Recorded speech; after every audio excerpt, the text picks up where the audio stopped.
Hi friends, this is Nivita. In the video 11th standard chemistry page number 8 unit 1 basic concepts in chemistry and chemical calculations lesson la irukra gram equivalent concept da paaka porom.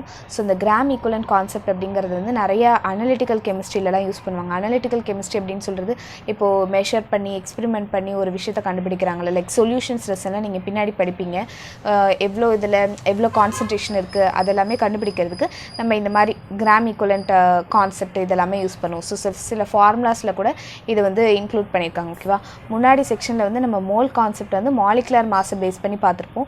இதில் வந்து gram equivalent concept வந்து equivalent மாஸை base பண்ணி நம்ம பார்க்க போகிறோம். So equivalent மாஸ்னாலே என்ன அர்த்தம், இதுக்கு இப்போ இங்கே ஒரு மாஸ் இருக்குன்னா இதுக்கு ஈக்குவலாக இங்கே ஒரு மாஸ் இருக்கணும். ஸோ அதை தானே நம்ம ஈக்குவலண்ட் மாஸ்ன்னு சொல்லுவோம். ஸோ அதை பேஸ் பண்ணி தான் பார்க்க போகிறோம். கிராம் ஈக்குவலண்ட் மாஸ் வந்து எப்படி டிஃபைன் பண்ணுறாங்க அப்படின்னா, as mass of an element, ஏதோ ஒரு எலமெண்ட்டோட மாஸ் அல்லது காம்பவுண்ட் அல்லது ion that combines or displaces 1.008 gram of hydrogen அல்லது 8 கிராம் ஆஃப் ஆக்சிஜன் அல்லது 35.5 கிராம் ஆஃப் குளோரின். என்ன சொல்கிறாங்கன்னா, இப்போ இந்த மூணு அளவு இருக்குல்ல, 1.008 கிராம் ஆஃப் ஹைட்ரஜன் அல்லது 8 கிராம் ஆஃப் ஆக்சிஜன் அல்லது 35.5 கிராம் ஆஃப் குளோரின். ஸோ இந்த அளவை வந்து ஓகேவா, இந்த அளவு வந்து எந்த ஒரு எலமெண்ட், இப்போ நான் ஏதோ ஒரு எலமெண்ட் எடுத்துக்கிறேன்னா, ஃபார் எக்ஸாம்பிள் ஜிங்க் எடுத்துக்கிறேன் அப்படின்னா, இதை வந்து டிஸ்பிளேஸ் பண்ணிச்சு அப்படின்னா இதை வந்து டிஸ்பிளேஸ் பண்ணுறதுக்கு நான் எவ்வளோ ஜிங்க் எடுத்துக்கிட்டேன். Can you understand? இந்த இவ்வளோ அளவுக்கான ஹைட்ரஜனை டிஸ்பிளேஸ் பண்ணுறதுக்கு அல்லது இவ்வளோ அளவுக்கான ஹைட்ரஜன் கூட கம்பைன் பண்ணுறதுக்கு நான் எவ்வளோ மாஸ் ஆஃப் ஜிங்க் எடுத்துக்கிட்டேன், அல்லது இவ்வளோ 8 கிராம் ஆஃப் ஆக்சிஜனை வந்து நான் டிஸ்பிளேஸ் பண்ணுறதுக்கு நான் எவ்வளோ கிராம் ஆஃப் ஜிங்க் எடுத்துக்கிட்டேன். Can you understand? ஸோ அதுதான் சொல்கிறாங்க, கிராம் ஈக்குவலண்ட் மாஸ் அப்படிங்கிறது ஏதோ ஒரு மாஸ் ஆஃப் த எலமெண்ட்டாக இருக்கலாம், காம்பவுண்டாக இருக்கலாம், அயனாக இருக்கலாம். அது வந்து கம்பைன் பண்ணும் அல்லது டிஸ்பிளேஸ் பண்ணும். என்னது, இவ்வளோ கிராம், இவ்வளோ இதில் ஏதோ ஒரு விஷயத்தை வந்து கம்பைன் ஆர் டிஸ்பிளேஸ் பண்ணிச்சு அப்படின்னா எவ்வளோ பண்ணிச்சோ அதை தான் வந்து கிராம் ஈக்குவலண்ட் மாஸ் அப்படின்னு சொல்லுவாங்க. இப்போ இந்த ரியாக்ஷன் பார்த்தீங்கன்னா ஜிங்க் ப்ளஸ் சல்ஃபியூரிக் ஆசிட் போட்டிருக்காங்க. அப்போ ஜிங்க் சல்ஃபேட் ப்ளஸ் ஹைட்ரஜன் அப்படின்னு வந்திருக்கு. இந்த இடத்துல 1 மோல் ஆஃப் ஜிங்க் அப்படின்னு சொல்லும்போது இங்கே பார்த்தீங்கன்னா இந்த பீரியாடிக் டேபிளில் ஜிங்கோட 1 மோலோட வேல்யூ வந்து 65.39. ஸோ 65.38 அப்படின்னு எடுத்திருக்காங்க. And displaces 1 mole of hydrogen, அப்படி தானே? ஸோ இதுக்கு முன்னாடி எனக்கு என்ன இருக்குது, 1 மோல் ஆஃப் ஹைட்ரஜன் தானே இருக்குது. Can you understand? ஸோ இதுக்கு முன்னாடி அந்த கோஎஃபிஷியன்ட் அப்படிங்கிறது 1 தானே இருக்குது. அதாவது 1 மோல் ஆஃப் ஜிங்க் அப்படிங்கிறது 1 மோல் ஆஃப் ஹைட்ரஜன் வந்து டிஸ்பிளேஸ் பண்ணுது. அப்போ ஹைட்ரஜன் அப்படின்னு பார்க்கும்போது உங்களுக்கு ஒரே ஒரு ஹைட்ரஜன் பார்த்தீங்கன்னா உங்களுக்கு 1.0079 இருக்கும். பட் இந்த இடத்துல H2 அப்படிங்கிறது தானே இருக்குது. ஸோ H2 அப்படின்னு பண்ணும்போது உங்களுக்கு என்ன ஆகும், 1.0079 இன்ட்டு 2ன்னு வந்திருக்கும். ஸோ அதனால் 2.0016 அப்படிங்கிற வேல்யூ வருது. Can you understand? ஸோ அப்போ என்ன சொல்லலாம், இங்கே வந்து ஜிங்க் ஒன்று தான் இருக்குது. அப்போ 1 மோல் ஆஃப் ஜிங்க் வந்து எதை டிஸ்பிளேஸ் பண்ணுது, 1 மோல் ஆஃப் ஹைட்ரஜன், அதோட வேல்யூ என்னது 2.016 அப்படின்னு சொல்கிறாங்க. அப்போது mass of zinc required to displace 1.008 gram of hydrogen. இப்போ இது வந்து ஹைட்ரஜனை பேஸ் பண்ணி தானே இருக்குது இந்த ஈக்குவேஷன். இப்போ ஒருவேளை நான் கண்டுபிடிக்க போகிறது என்னென்னா கிராம் ஈக்குவலண்ட் மாஸ். அப்போது ஜிங்க் வந்து, கேன் யூ அண்டர்ஸ்டாண்ட், இது வந்து முதல்ல இருக்கிறது கான்ஸ்டன்டான வேல்யூ. ஜிங்க் வந்து 1 மோலாக இருக்கும்போது 65.38 இருந்தபோது இவ்வளோ இதை வந்து டிஸ்பிளேஸ் பண்ணியிருக்கு. ஓகேவா, இங்கேருந்து இது தூக்கியிருக்குல்ல, இந்த ஜிங்க் வந்து இந்த இடத்துல வந்து வந்திருக்குல்ல, அவ்வளோ வந்து டிஸ்பிளேஸ் பண்ணியிருக்கு. அப்போது எனக்கு வந்து ஹைட்ரஜன் வந்து இவ்வளோவா இருக்குமோ, லைக் 1.00 கிராமாக இருக்கும்போது ஜிங்க் வந்து எவ்வளோ டிஸ்பிளேஸ் பண்ணியிருக்கோம் அப்படின்னு சொல்லும்போது நம்ம என்ன பண்ணலாம் அப்படின்னா, ஜிங்க் இங்கே எடுத்துக்கலாம், ஹைட்ரஜன் வந்து இங்கே எழுதிக்கலாம். ஓகேவா, ஜிங்க் எவ்வளோவா இருக்கும்போது 65.38 இருக்கும்போது எவ்வளோ இதை டிஸ்பிளேஸ் பண்ணியிருக்கு, 2.016 அவ்வளோ அளவுக்கு வந்து அது டிஸ்பிளேஸ் பண்ணியிருக்கு. எனக்கு வேண்டியது என்னது, ஹைட்ரஜன் 1.008. ஸோ 1.008 இருக்கும்போது இது எவ்வளோ இதை டிஸ்பிளேஸ் பண்ணியிருக்கோம். அப்போ நம்ம என்ன பண்ணலாம், ரெண்டுத்துக்குமே வந்து டிவைட் சிம்பிள் போட்டுக்கலாம், ஈக்குவல் டு. ஸோ இதை வந்து ரெசிப்ரோகேட் பண்ணி எழுதிக்கலாமா. So x divided by 65.38 is equal to 1.008 divided by 2.016 அப்படின்னு வருமா. இந்த 65.38 அந்த சைடு கொண்டு போயிடுறேன். இப்போ x is equal to 1.008 into 65.38 divided by 2.016 அப்படிங்கிறது வருமா. இந்த இடத்துல என்ன செஞ்சுருக்காங்கன்னா, இது வந்து ரவுண்ட் ஆஃப் பண்ணிங்கன்னா உங்களுக்கு என்ன வரும், 1 தானே வரும். ஸோ அதனால் இது வந்து 1ஆக மாறிடுது. இதை ரவுண்ட் ஆஃப் பண்ணிங்கனாலும் உங்களுக்கு 2 வரும். அதனால் x is equal to 65.38 divided by 2 அப்படிங்கிறது மட்டும் வந்திருக்கு. Can you understand? இங்கே கொடுத்துருக்காங்களா. இப்போ நீங்கள் இதை வந்து கேன்சல் பண்ணிங்கன்னா உங்களுக்கு 32.69 அப்படின்னு கிடைக்கும். அப்போ ஈக்குவலண்ட் மாஸ் ஆஃப் ஜிங்க் என்னது, 32.69. அதாவது நம்ம இவ்வளோ ஹைட்ரஜனை ரீப்ளேஸ் பண்ணுறதுக்கு எவ்வளோ ஜிங்க் ஆச்சு அப்படிங்கிறத வந்து ஈக்குவலண்ட் மாஸ் அப்படின்னு சொல்கிறது. ஓகேவா, அதே கிராம் ஈக்குவலண்ட் மாஸ் ஆஃப் ஜிங்க்னு எடுக்கும்போது நம்ம என்ன எடுத்துப்போனா இந்த வேல்யூ தான் வரும். அது வந்து கிராம் பர் ஈக்குவலண்ட் அப்படின்றது வந்திருக்கும். ஓகேவா, ஆக்சுவலி அது வந்து எதை குறிக்குதுன்னா 1 மோல் அப்படிங்கிற அந்த ஒரு அமௌண்ட்டை குறிக்குது. இப்போ இந்த இடத்துல பார்த்தீங்கன்னா ஈக்குவலன்ட் மாஸ்ன்னு சொல்லும்போது உங்களுக்கு எந்த விதமான யூனிட்டுமே இல்லை. பட் கிராம் ஈக்குவலன்ட் மாஸ்ன்னு சொல்லும்போது உங்களுக்கு கிராம் ஈக்குவலன்ட் பவர் -1 அப்படின்னு வந்திருக்கு. அதாவது இந்த மெத்தடை வந்து அப்ளை பண்ணுறதுக்கு எப்போவுமே நம்மளால முடியாது. It is not always possible to apply the above mentioned definition based on the இது வந்து 3 ரெஃபரன்ஸ் இருக்குது. ஹைட்ரஜன், ஆக்சிஜன், குளோரினை பேஸ் பண்ணியிருக்கு. But we cannot conceive of reaction only நமக்கு வந்து ரியாக்ஷன் செய்கிறோம் அப்படின்னா இது 3 மட்டும் வர மாதிரி இது 3 கண்டிப்பாக இருக்கிற மாதிரியான ரியாக்ஷன் வந்து எனக்கு எப்போவுமே கிடைக்காதுல்ல.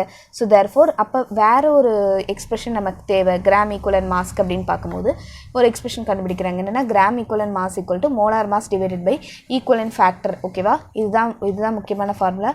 கிராம் ஈக்குவலன்ட் மாஸ் அப்படிங்கிறது molar mass divided by equivalent factor அப்படின்னு சொல்கிறது. மோலார் மாஸ்னால் என்னது? ஒரு மோலில் எவ்வளோ கிராம் இருக்குது அப்படின்னு தானே. ஸோ அப்போ கிராம் பர் மோல் அப்படின்னு வரும். ஈக்குவலன்ட் ஃபேக்டர் அப்படிங்கிறதோட இது வந்து ஈக்குவலன்ட் மோல் பவர் -1 அப்படிங்கிறது வந்திருக்கும். ஸோ இதில் எதுக்குன்னு உங்களுக்கு பின்னாடி புரியும். இந்த எக்ஸ்பிரஷனை பேஸ் பண்ணி நம்ம இந்த கெமிக்கல் என்டிட்டிஸில் வந்து இந்த ஈக்குவலன்ட் மாஸை கண்டுபிடிக்கிறதுக்கு எனக்கு வேரியஸ் ஃபார்முலா இருக்குது அப்படின்னு சொல்கிறாங்க. அதுதான் பார்க்க போகிறோம். அதாவது இந்த மோலார் மாஸ் அப்படிங்கிறது எப்போவுமே சேஞ்ச் ஆகுது. இந்த ஈக்குவலன்ட் ஃபேக்டர் தான் வந்து 3 டைப்ஸ் இருக்குது. என்னென்னா ஒரு சில தடவை ஆசிட்ஸ் வரலாம், ஒரு சில தடவை பேசிஸ் வரலாம், ஒரு சில தடவை oxidising agent or reducing agent அப்படிங்கிறது வரலாம். ஆசிட்டாக நம்ம நார்மலாக என்ன சொல்லுவோம்? அதை வந்து பேசிசிட்டி அப்படிங்கிற ஒரு விஷயத்த சொல்லுவோம். ஓகேவா, பேசிசிட்டி அப்படிங்கிறது என்னென்னா number of moles of ionisable H+ ions present in 1 mole of acid. இப்போ 1 மோல் ஆஃப் ஆசிடில் எனக்கு எவ்வளோ H+ அயன்ஸ் வந்து தனியாக போகுது அப்படிங்கிறத நம்ம பேசிசிட்டி அப்படின்னு சொல்லுவோம். Can you understand? ஸோ அப்போ இந்த இடத்துல எனக்கு என்ன ஆகும்னா இந்த ஃபார்முலா வந்து E ஈக்குவல் டு அதாவது gram equivalent mass is equal to molar mass divided by equivalent ஃபேக்டருக்கு பதிலாக இப்போ நம்ம எல்லாமே வந்து ஈக்குவலன்ட் ஃபேக்டருக்கு பதிலாக தான் இது எல்லாமே சப்ஸ்டியூட் பண்ணிட்டு இருக்கோம். இப்போ இந்த ஈக்குவலன்ட் ஃபேக்டருக்கு பதிலாக உங்களுக்கு ஒரு வேளை ஆசிட் கொடுத்துருந்தாங்கன்னா நீங்கள் என்ன பண்ணணும்னா பேசிசிட்டி ஆஃப் த ஆசிட் அப்படின்னு எழுதணும். ஓகேவா, இப்போ ஃபஸ்ட்டு நம்ம வந்து பேசிசிட்டி ஆஃப் த ஆசிட் இதில் என்ன அப்படின்னு பார்த்தீங்கன்னா இங்கே H2SO4ன்னு இருக்குது. இப்போ வந்து இதில் வந்து 2 ஹைட்ரஜன் தானே இருக்குது. ஸோ 2 ஹைட்ரஜன் தானே வெளியில் போவோம். அப்போ 2 ஈக்குவலன்ட் மோல் பவர் -1 அப்படின்னு வரும். ஈக்குவலன்ட் ஃபேக்டர் அப்படிங்கிறது 2 ஈக்குவலன்ட் மோல் பவர் -1 வரும். இப்போ molar mass of the acid கண்டுபிடிக்கலாமா? இப்போ H2SO4க்கு தான் நம்ம கண்டுபிடிக்கிறோம். அப்போ எத்தனை ஹைட்ரஜன் இருக்குது? 2 இருக்குது. சல்ஃபர் ஒன்று இருக்குது. ஆக்சிஜன் வந்து 4 இருக்குது அப்படின்னு சொல்லியிருக்காங்க. ஸோ அப்போ ஹைட்ரஜன் வந்து 2 இன்ட்டு அதனோட வேல்யூ என்னது? அட்டாமிக் மாஸ் என்னது 1. ஸோ அப்போ 2 × 1 ப்ளஸ் சல்ஃபர் வந்து 1 இருக்குது. 1 இன்ட்டு சல்ஃபரோட வேல்யூ பார்த்திங்கன்னா உங்களுக்கு 32ன்னு வந்திருக்கு. ஓகே, இப்போ 1 × 32 ப்ளஸ் ஆக்சிஜன் வந்து உங்களுக்கு எவ்வளோ இருக்குது? ஆக்சிஜன் வந்து 16 இருக்குது. ஸோ அப்போ 4 × 16 அப்படின்னு வருமா? அப்போ உங்களுக்கு என்ன ஆகும்? 2 + 32 இந்த இடத்துல வந்து 4 × 16 பண்ணும்போது உங்களுக்கு 54 வந்திருக்கும். ஸோ எல்லாத்தையுமே ஆட் பண்ணிங்கன்னா 98 கிராம் மோல் பர் -1 அப்படி தானே கண்டுபிடிப்போம் மோலார் மாஸ் அப்படிங்கிறது. ஸோ எத்தனை ஹைட்ரஜன் இருக்குது அதோட மாஸை இது பண்ணி போடுவோம்ல. இப்போ கிராம் ஈக்குவலன்ட் மாஸ்ன்னு சொல்லும்போது formula molar mass of the ஆசிட்னா 98 divided by basicity of acid அப்படிங்கிறது 2. ஸோ கேன்சல் பண்ணிங்கன்னா 49ன்னு வரும். கிராம் ஈக்குவலன்ட் பவர் -1 பிகாஸ் இந்த இடத்துல என்ன ஆகிடும்?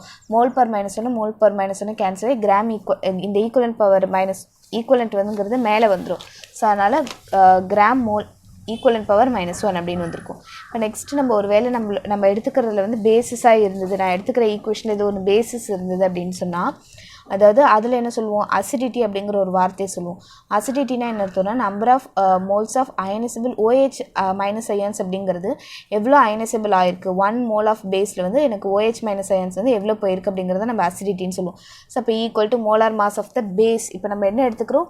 பேஸ் தானே எடுத்துக்கிறோம். Divided by acidity of the base அப்படின்னு வரும். ஓகேவா, ஸோ அப்போ அந்த இடத்துல வரும்போது KOH அப்படின்னு எடுத்துக்கும் போது இதில் என்னது? ஒரே ஒரு OH தானே இருக்குது. ஸோ அதனால் 1 ஈக்குவலன்ட் மோல் பவர் -1 அப்படின்னு வரும். மோலார் மாஸ் ஆஃப் KOH கண்டுபிடிக்கணும்ல. ஸோ அப்போ K அப்படின்னு சொல்கிறது வந்து பொட்டாசியமோட மாஸ்ன்னு பார்த்தீங்கன்னா 39.10ன்னு வரும். ஸோ 1 × 39.10 ப்ளஸ் ஆக்சிஜனோட வேல்யூ பார்த்தீங்கன்னா 16.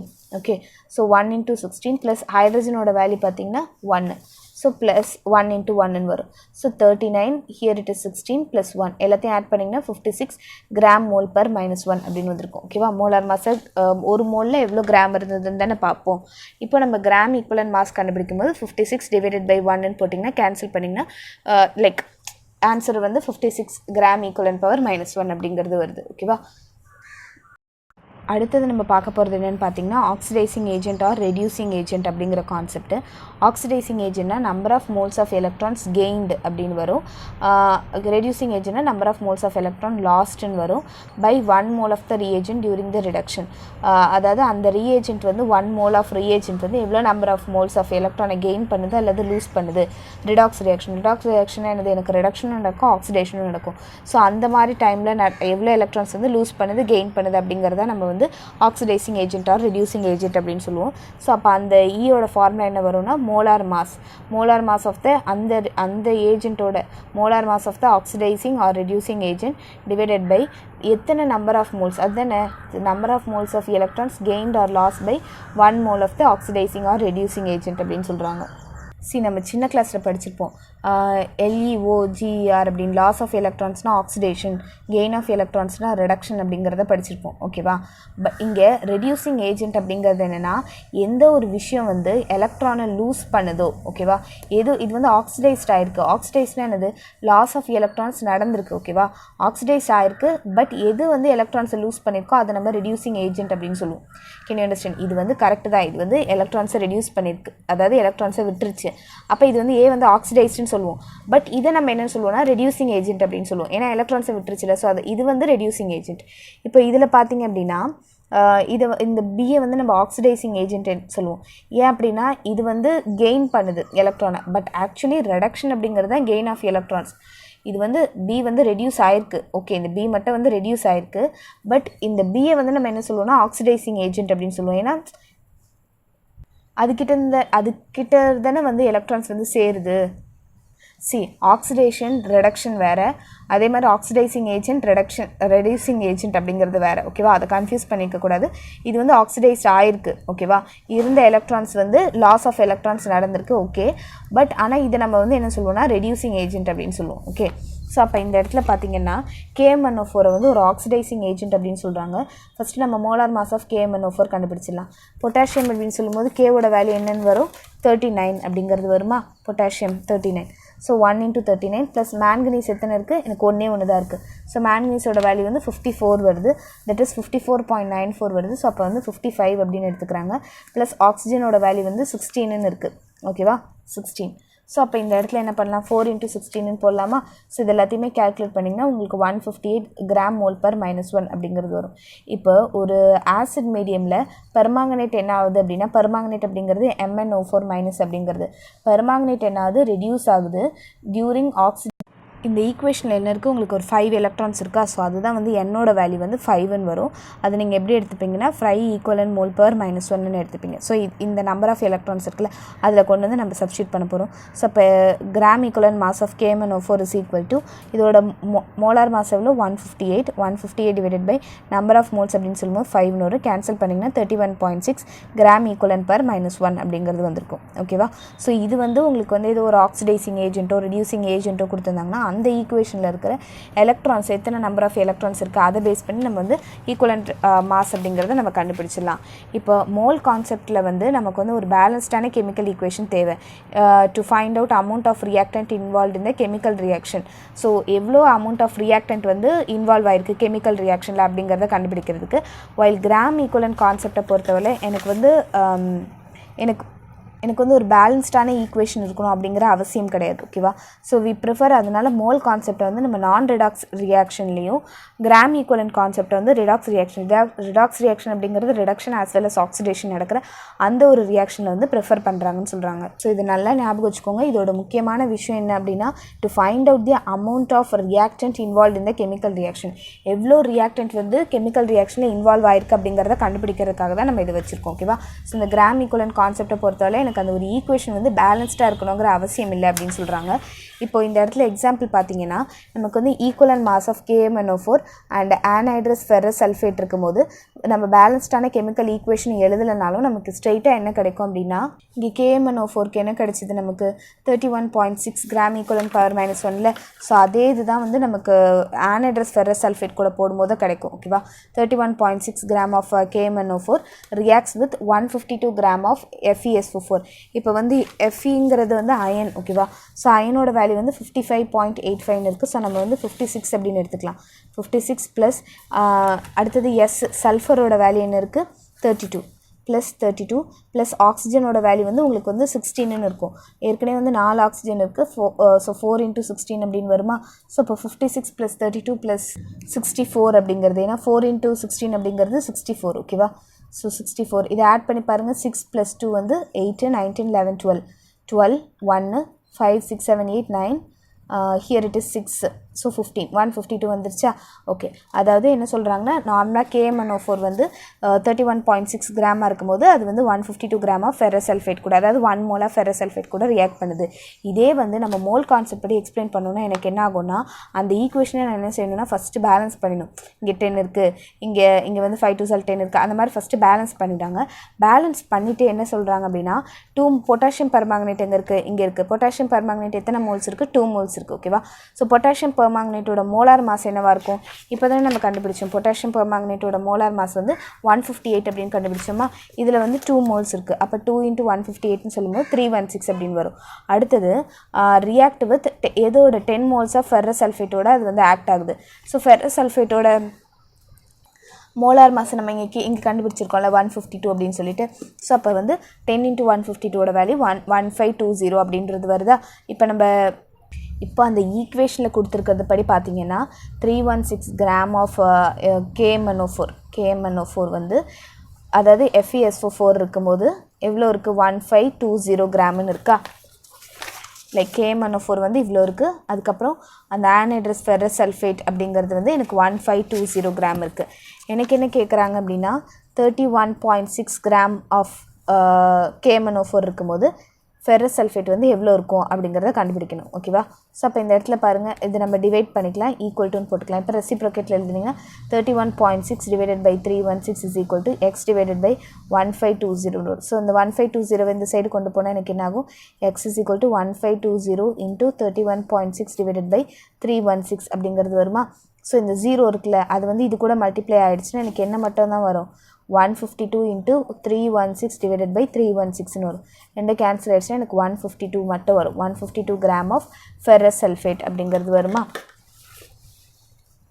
இதுதான் வந்து ஆக்சுவலி நம்ம என்ன கண்டுபிடிச்சிருக்கோம் அப்படின்னா இந்த இடத்துல பாருங்கள் 31.6 கிராம் ஆஃப் KMnO4 வந்து 152 கிராம் ஆஃப் இதுன்னு நம்ம வந்து எதுவுமே அதை பேலன்ஸ் பண்ணாமல் அப்படியே கண்டுபிடிச்சாச்சு.